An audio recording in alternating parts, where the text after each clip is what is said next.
Today, we're going to dive into one of the most jaw-dropping moments from the epic Ramayana. It's a story all about impossible odds, where the hero, Hanuman, does something truly unthinkable. He lifts an entire mountain. And this quote right here, it just nails it. This gets to the very heart of the story. It reminds us that this isn't just some tale about raw power.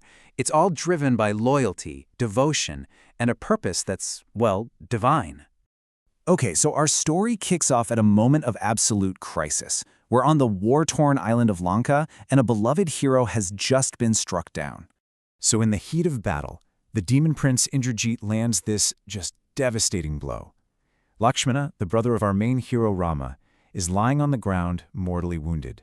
And with every single breath, his life is fading, and along with it, the hope of the entire army. But hold on, there is one tiny sliver of hope. It's a mystical one, the Sanjivani.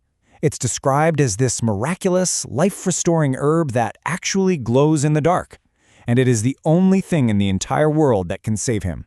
So the army's doctor lays out the mission, and when you hear the steps, you realize just how insane it sounds. Get this, fly hundreds of miles, find one specific mountain, identify one particular glowing herb out of thousands. Oh, and you have to be back before sunrise. The odds are just completely, ridiculously stacked against them. So, as you can imagine, despair is just washing over the camp. It feels hopeless. But then, one figure steps forward. And this is where our real hero enters the story. This quote, this tells you everything you need to know about Hanuman, the mighty monkey god. His loyalty to Rama is so complete, so absolute, that for him, this isn't just a promise. It's a fact. The impossible, it just becomes possible when you're driven by that kind of devotion. And just like that, he is gone. The way it's described is just beautiful. He's not just flying. He's a force of nature, like a golden meteor streaking across the night sky. His entire being, all of his divine power, is focused on one single command: faster. So, Hanuman gets there in what seems like no time at all. But this is where the mission takes a massive, unexpected turn. See, his strength got him to the mountain, but now he's facing a problem that strength alone can't possibly solve. He arrives at Dronagiri Mountain, and he sees exactly what the doctor described: glowing herbs. The problem? It's not just one or two. The entire mountain is covered in them. Thousands of different magical plants, all shimmering in the dark. There's no way to tell which one is the right one. This puts him in an absolutely impossible spot. I mean, look at his choices here. If he wastes time trying to find the right one, the sun will rise. If he just grabs one and hopes for the best, the cure will fail.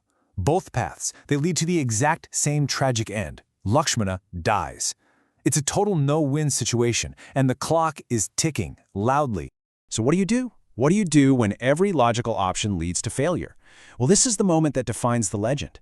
This is what turns a desperate mission into one of the greatest stories ever told. Faced with this agonizing choice, Hanuman doesn't just try harder, he totally reframes the problem. It's this moment of brilliant, out-of-the-box thinking.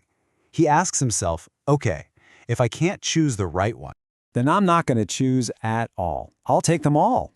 It's such a simple, yet unbelievably audacious solution. He decides to just completely shatter the rules of the problem itself. So fueled by his devotion, Hanuman expands his body, growing to a colossal size, bigger than the mountain itself. And with this powerful cry, "Victory to Rama!" he plunges his arms deep into the earth. And with a tremor that probably shook the heavens, he uproots the entire mountain. So what on earth does that look like to the soldiers waiting back on the battlefield? I mean, just try to imagine it. You're a soldier on that field, you're looking up at the sky, expecting to see the first hint of sunlight. But instead, you see that. You see Hanuman flying towards you, single-handedly carrying a whole mountain, like it's a pebble. The text even says the forests and streams were still on it, intact. He lands just in the nick of time.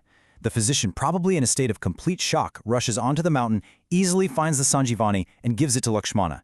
And just like that, his life is saved.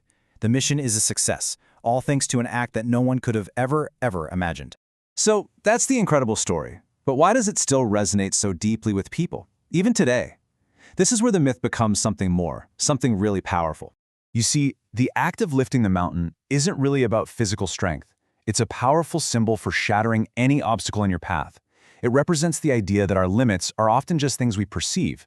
And the core message is this: when logic and wisdom aren't enough, pure courage and devotion can create a whole new way forward. So in the end, the story isn't just about a god lifting a physical mountain. It leaves all of us with a really powerful question to think about.